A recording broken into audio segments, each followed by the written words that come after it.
Hello friends, नमस्ते। आप सभी को पुनः ITI टेक्निकल स्किल सिवान में स्वागत है। आज के इस प्रश्न में देखेंगे electrician fitter overall all trades जो फर्स्ट ईयर का होता है उसमें प्रश्न संख्या जो 3 है। क्या है? प्रश्न संख्या जो 3 है उसका एक ऑब्जेक्ट दिया गया है आइसोमेट्रिक। ठीक है, इसमें आपको क्वेश्चन को हम रीड कर देते हैं। पूर्व के वीडियो में हम आपको पेपर को दिखाए हैं, उसमें आपको बताए हैं। क्वेश्चन लिखा गया है कि ड्रॉ द फ्रंट व्यू, मतलब इसके ऑब्जेक्ट के फ्रंट व्यू बनाना है, टॉप व्यू बनाना है and side view in third angle projection. तृतीय कोण प्रक्षेप में इस ऑब्जेक्ट के फ्रंट व्यू यानी कि एरो मार्क्स जो किया इसे फ्रंट माना गया है।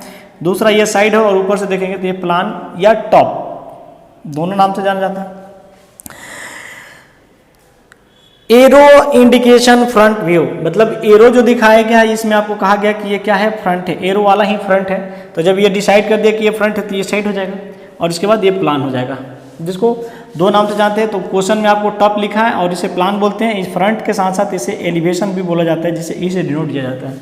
ठीक है, अब इस सब्जेक्ट का थर्ड एंगल बनाना है तो आप पहले डिसाइड कर ले कि हमारा ये जो है कि राइट साइड में है तो ये राइट साइड में बनाएंगे, और ये वाला जो है कि लेफ्ट साइड में है तो लेफ्ट साइड में बनाएंगे। अभी बनाने का तरीका मेथड जो है आपको बताया गया पूर्व के वीडियो में कि आपको यहाँ पे वर्टिकल और एक हॉरिजॉन्टल लाइन ड्रॉ कर लेना है। दूसरी बात यहाँ पर मेजर कराने की हम कोशिश करेंगे कि आपको टोटल ऑब्जेक्ट का लेंथ क्या है, विड्थ क्या है और हाइट क्या है, ये तीन चीज़ आप यहाँ से मेजर कर ले। W से भी डिनोट करेंगे या B से भी डिनोट करेंगे। ओवरऑल ऑब्जेक्ट की जो लेंथ है वो कितनी है, वो 55 है। ओवरऑल ऑब्जेक्ट की विड्थ कितनी है, वो 45 mm है। और टोटल हाइट देखेंगे तो यहाँ पे देखिए टोटल हाइट दिया गया वो 35 mm है। ये आपके ऑब्जेक्ट के टोटल ये हो गया लेंथ, ब्रेथ एंड हाइट। इसी के अकॉर्डिंग यहाँ पे एक्स और वाई रेफरेंस लाइन ड्रॉ करते हैं और इसी पे मेजर करते हैं ये लेंथ। तो हमारा राइट साइड में यहाँ पे देख रहे हैं कि ये फ्रंट है तो फ्रंट आपका यहाँ बनेगा राइट साइड में। कहाँ बनेगा? राइट साइड में। चलिए हम इसको फ्रंट ही लिख लेते हैं, फ्रंट बनेगा यहाँ और इसके जस्ट बगल में साइड बनेगा। किसके अकॉर्डिंग? थर्ड एंगल प्रोजेक्शन के। वहीं हमें फर्स्ट एंगल में बनाना होता है तो हमें ये राइट साइड में दिख रहा है यहाँ पे, तो ये यहाँ पे बनता है लेफ्ट साइड में ऊपर, और जो लेफ्ट साइड में दिख रहा है वो राइट साइड में ऊपर, यानी यहाँ बनता है फर्स्ट एंगल में। तो उसकी चर्चा नहीं करना हमें। इस तरह के प्रश्न बहुत सारे बताए हुए हैं आप सभी को। तो चलिए हम यहाँ पे डिसाइड करते हैं इसका लेंथ कितना लेंगे जी, 55 mm, जो यहाँ पे लिखा हुआ 55 mm। यहाँ से क्या करेंगे, एक 55 mm का ले लेंगे। ठीक है, इसकी हाइट कितनी लेनी है तो 35 mm। आप देखिए यहाँ पे हाइट 35 mm ले लिया गया। ठीक है, अब इसको क्या करते हैं, ब्लॉक एक तैयार कर देना है। क्या करना है, इसको ब्लॉक तैयार कर देना है। चलिए जी, ब्लॉक तैयार कर दिए हम। दूसरे साइड में आप चलेंगे तो ये आपको देखेंगे कि साइड है, साइड 45 का है और इसका हाइट साइड का भी कितना होगा, तो ये आप देखेंगे 35 है। तो आपको यहाँ से 45 mm लेना होगा और हाइट कितना लेना होगा, तो आपको ये आपका 45 mm होगा और ये 35 mm होगा, इसलिए रेक्टेंगल शेप ऐसा होगा। ठीक है, एक बार ध्यान रिमाइंड कर लेंगे। अब ये डिसाइड करना है कि ये फ्रंट यहाँ है तो टॉप इसी के ऊपर बनेगा। हमेशा थर्ड एंगल में देखा गया है, चाहे ये रूल है कि फ्रंट के ऊपर ही टॉप बनता है। तो चलिए आप यहाँ पे फ्रंट बनाना है। फ्रंट की लंबाई चौड़ाई कितनी होगी, आप देख रहे हैं कितना है, 55 है। ठीक है, तो यहाँ पे तो 55 मिल जाएगा ऑलरेडी, और इस साइड का कितना है, 45 है। तो यहाँ पे आपको साइड 45 चला जाएगा। ये 45 हो गया और ये आपको 55 हो गया। ये दोनों को मिला लिया जाएगा इस प्रकार से। अब देख लिए ब्लॉक तो मैंने बना दिया आपके सामने। अब चलते हैं एक एक करके चीज़ों को समझते हैं। आप देख रहे हैं कि ये वर्टिकल जो लाइन यहाँ से यहाँ ड्रॉ की गई है ये कम्प्लीटली एक साथ नहीं, अलग अलग है। ये 15 का है और इसके बाद जो बचा हुआ है 20 का है। ठीक है, 15 और 20 कितना है, कितने पार्ट में, 3 पार्ट, 2 पार्ट, कितना भी है उसको हम समझेंगे।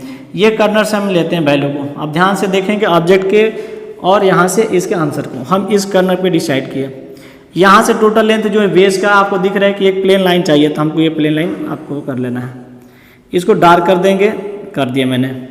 दूसरी आप देखेंगे कि इस कर्नर से कितना लिया गया तो 15, और दूसरा यहाँ कर्नर पर देखें तो 15 mm। तो दोनों तरफ से आप 15-15 mm की एक मार्किंग आप स्केल से करके यहाँ पे ले लीजिए। इसके बाद इस अंदर की तरफ आ रहा है, ये आपको अंदर जा रहा है, ये इधर से आ रहा है, यानी कि यहाँ से यहाँ आपको कितना क्या है तो ये लिखा गया 20 है। यहाँ से यहाँ कितना है तो 20 है। तो दोनों तरफ से आप 20 ऑब्जेक्ट के अकॉर्डिंग यहाँ पर ले लीजिए। आप 20 ले लीजिए, 20 में आपको जो गैप बचेगा तो 20 से 20 40 हो जाएगा। तो बचा कितना जी, 15 ही ना बचा। 15 हो गया। अब इसके बाद आपको करना है बाबू कि ओवरऑल यहाँ पे देख रहे हैं 35 है और यहाँ कितना है 55 है। तो आप एक बार देख लीजिए 35 घटा दीजिए 55 में से तो आपको कितना मिल जाएगा, 5 में से 5 गया 0 और यहाँ बचा कितना 5, 5 में से 3 गया कितना 2 और 2 को आप 2 से डिवाइड कर दीजिए तो बचेगा आपको 10। ये चीज़ बात समझ में आ गई। तो यहाँ से आप 10 mm कम कर दीजिए, यहाँ से 10 mm कम कर दीजिए और दोनों को क्या कीजिए यहाँ पे मिला लीजिए। बात समझ में आ गई होगी। और ये वाली लाइन आपको नहीं रखना है तो इरेज कर दो या फिर इसको आप हल्की लाइनें रहने दो। आपका ये फ्रंट था वो बन चुका है तो फ्रंट को आप मार्किंग कर लो कि भाई हमने इस तरह से फ्रंट को बनाया है, ये मेरा फ्रंट है। तो इस तरह से हमने मार्किंग कर दिया आपको दिखाने के लिए, समझाने के लिए। ये वाला जो भाग था ये फ्रंट का था। ये बात आपको बिल्कुल समझ में आ गई होगी मैं उम्मीद करता हूँ। यहाँ तक तो आपको फ्रंट कंप्लीट हो गया। जस्ट इसके बाद आप चलिए साइड में चलिएगा तो देखिए आपका 2 रेक्टेंगल शेप बनेगा, ठीक है। एक तो बनेगा ये 45 15 का और दूसरा बनेगा आपको ये आपको 20 और 45 का, ठीक है। तो देखिए जो फ्रंट में दिख रहा है ना बाबू, इसी के सामने ये वाला आपने 15 लिया था 15 ले लो, इधर भी आप 15 ले लो और इसको दोनों के स्केल से क्या करो मिला दो ऑलरेडी आपका 2 पार्ट डिवाइड हो जाएगा। अब इस पूरे को आपको डार्क कर दो। ये आपका फ्रंट के बगले में साइड कंप्लीट हो गई इस प्रकार से। और साइड कंप्लीट हो गया तो चलो हम साइड आपको समझा देते हैं कि हमने इसमें डैश डैश दिया, ये हमारा साइड रहा, ठीक है, डैश डैश करके। तो ये वाला भाग हमको दिखेगा यहाँ साइड से, न कि हमको ये दिखेगा, ये टॉप से दिखेगा। अब देखो बाबू ये वाले भाग को हमने डैश डैश से दिखाया था तो और डैश डैश दिखा दिए। जस्ट इसके बाद आप देखेंगे वीडियो आपको थोड़ा सा लंबा हो रहा होगा, लेकिन क्वेश्चन को समझाना है और आपको समझना है तो इसको बीच बीच में आपको रोक कर समझना होगा वीडियो को। जहां आपको टफ लगे उसको बैक में जाइए, फिर से एक देखिए वीडियो, वहां से आपको कंप्लीट हो जाए। और इस तरह के वीडियो मैंने पूर्व में बहुत सारा बताया हुआ है, तो यहाँ देख लिए मैंने बनाया। अब चलते हैं टॉप में, जिसे हम टॉप से कितने भाग में देख रहे हैं। तो हमको एक भाग एक दिख रहा है, दूसरा दिख रहा है और ये तीसरा दिख रहा है, ठीक है। लेकिन तीसरे के साथ साथ और भी दिखेगा। क्यों दिखेगा? ये वाला भाग आपको टेपर है, ये वाला भाग टेपर है, तो ये वाला जो पॉइंट करना बन रहा है ना, इसके डैश लाइन जाएंगे। चलिए आप देखिए यहाँ से हमने कितना कट किया था 10 का, तो 10 कट कर दिए। यहाँ से कितना किया था 10 किया था, ऊपर भी 10 करके इस लाइन को मिला लीजिए, फाइनली लाइन ड्रॉ कीजिए। 10 के आप लाइन ही ड्रॉ कर दिए दोनों तरफ से, ठीक है। अब ये अंदर कितना है 20 है, तो भाई यहाँ से 10 से तो हटेंगे, यहाँ से भी तो 10 हटेंगे तो 20 मिल जाएगा। तो इस 10 पे आपको डैश डैश लाइन लेना है, ये भी 10 पे डैश लाइन ले लेना है। इस प्रकार से आप देखेंगे। अब इसको फाइनली हम ज्वाइंट कर देंगे, ये वाला भाग हमको ये कंप्लीट हो गया यहाँ पे। तो ये भाग आपको कंप्लीट करने के बाद इस तरह से आपका ये प्लान व्यू हो गया, ये फ्रंट व्यू और साइड व्यू हो गया। चलिए अब इसको डायमेंशन करना है, तो डायमेंशन किस प्रकार से करेंगे वो चीज़ों को समझिए फटाफट। आप क्या करेंगे, यहाँ पे एक्सटेंशन लाइन खींचेंगे और यहाँ भी खींचेंगे। इसके अंदर जो आपने दिया था उसे भी एक्सटेंशन लाइन खींचेंगे। और एक चीज़ और ध्यान दीजिए, हम ये मार्किंग कर रहे हैं डैश डैश और ये कर रहे हैं, ये आपको क्वेश्चन में नहीं करना होता है। आपको डायरेक्टली आपको ऐसे जो प्लेन बनाया था वैसे बना देना होता है, ठीक है। तो ऐसे आप मत कीजिएगा, आपका समय लगेगा और आपको थोड़ा सा दिक्कत कर सकता है। तो इस तरह से आप प्लेन बना देंगे, ठीक है। अर्थात एक बार और देख लेंगे कैसे बना देंगे। आपका ये लेंथ था, इतना ले लेंगे, 10 और 20 अंदर कर देंगे। इस तरह से दोनों तरफ से आपने 10 मार्किंग करके इसे कर दिया। तो इस प्रकार से आप बना देंगे। साइड जो था आपको, साइड में आपको 2 पार्ट करना था, तो 2 पार्ट आप ऐसे कर देंगे, ठीक है। तो इस तरह से आप प्लेन रखिएगा, इसको डैश मत कीजिएगा। अब देखिए यहाँ से डायमेंशनिंग करना है, तो आप डायमेंशनिंग कीजिए। इस चीज़ को ध्यान रखिएगा कि एक समान ये लाइन खींची जाती है यहाँ पे। अब ये पूरी लेंथ जो आपको कितना दिया गया था वो पैरेलल लाइन के थ्रू खींचा जाएगा, पैरेलल डायमेंशन लाइन हो गया। ये आपका 55 mm था तो 55 में लिखेंगे, यहाँ पे 20 था तो 20 लिख देंगे, ये 20 था 20 लिख देंगे। क्लियर। अगला जो लेंथ था वो आप यहाँ पर दिखाया गया था, वो कितना था, वो 45 था। तो आप यहाँ पे अगला लेंथ क्या कर देंगे, 45 दे देंगे। ये कंप्लीट हो गया 45। अब ये कितने पार्ट में था, 2 पार्ट में था, तो यहाँ बीच में कर दीजिए, ठीक है। बीच के वैल्यू लिख दीजिए कितना बाबू, दोनों का कवर हो जाएगा। देखिए यहाँ वाला भी और यहाँ वाला दोनों वैल्यू कवर हो जाएगा, तो इसमें आप 15 लिख दीजिए, ठीक है। अब ऑब्जेक्ट की टोटल यहाँ ऊंचाई दिया गया है, इस ऊंचाई को आप ऑब्जेक्ट को यहाँ दे दीजिए, ठीक है। ये ऊपर वाले भाग से ऊंचाई दे दीजिए। ये ऑब्जेक्ट की टोटल ऊंचाई होगी। तो ऊंचाई कितनी दी गई है आपको दिख रहा है 35, तो यहाँ पे 35 दे देंगे। और रह गई बात ऊपर से टॉप की, तो आप यहाँ टॉप की ऊंचाई दे दीजिए, मतलब ये चौड़ाई आप दे दीजिए, कितना चौड़ाई दिया गया, तो ये आपको 35 दिया गया था, कितना 35, तो आपने 35 दे दिया। ओवरऑल यहाँ पे आपको 20 था, ये 20 हो गया, आपको 35 था, 35 55, यहाँ 55। अब यहाँ पे लिखना होगा आपको साइड, यहाँ पे लिखना होगा आपको फ्रंट, FRONT लिख दीजिए फ्रंट, और यहाँ लिख दीजिए टॉप, TOP टॉप, और साथ में व्यू लिखिएगा जरूर,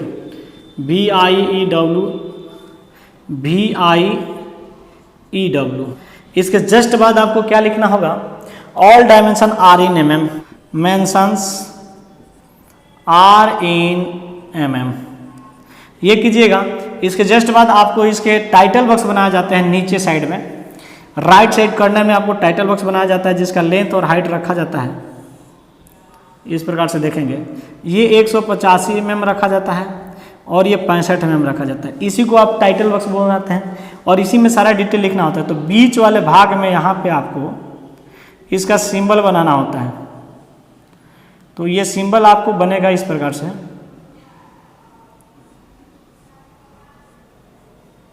ये देखिए सिंबल होता है। तो अभी डायमीटर जो होता है ना, बड़े सर्किल का डायमीटर जो D होता है, छोटे सर्किल का डायमीटर जो होता है आपको हाफ D होता है, और यही लेंथ यहाँ पे लिया जाता है D, आगे की जो लेंथ होता है D/T होता है, पीछे का लेंथ D होता है। तो इस प्रकार से आपको लिखना होता है। इसके अंदर और भी सारा चीज़ लिखा, जैसे स्केल लिखना होगा, तो स्केल 1:1 में जब पूरा लेंथ लेकर बनाए तो पूरा लिखिएगा। तो ये सारी चीज़ की डिटेल आप उसमें टाइटल बॉक्स में पढ़े होंगे, या नहीं तो हम कभी बता देंगे इसके वीडियो को, तो आप वहाँ से कवर करेंगे, ठीक है। तो हम उम्मीद करते हैं कि पूरा आप यहाँ पे आंसर इसको समझ चुके होंगे, इसका आंसर हो चुका है।